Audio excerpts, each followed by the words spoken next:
2,300 years ago, the rulers of Alexandria set out to fulfill one of humanity's most audacious goals: to collect all the knowledge in the world under one roof.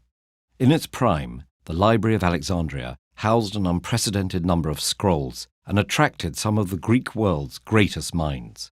But by the end of the 5th century CE, the great library had vanished. Many believed it was destroyed in a catastrophic fire. The truth of the library's rise and fall is much more complex. The idea for the library came from Alexander the Great. After establishing himself as a conqueror, the former student of Aristotle turned his attention to building an empire of knowledge headquartered in his namesake city. He died before construction began, but his successor, Ptolemy I, executed Alexander's plans for a museum and library.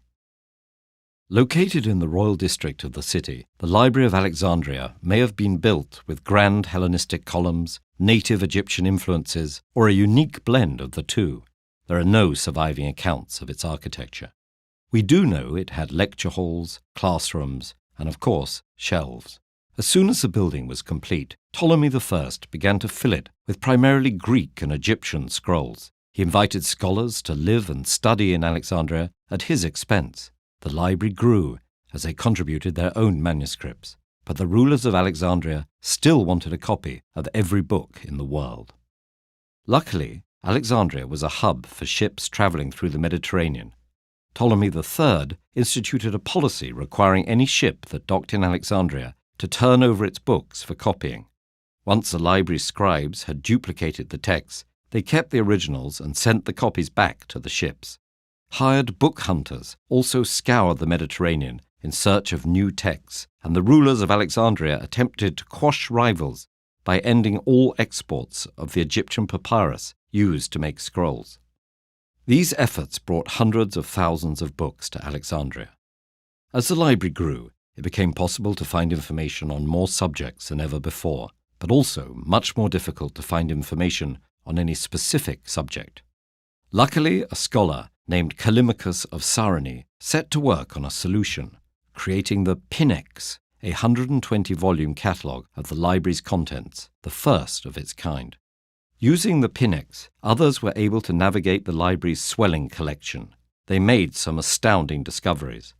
1,600 years before Columbus set sail, Eratosthenes not only realized the Earth was round, but calculated its circumference and diameter within a few miles of their actual size.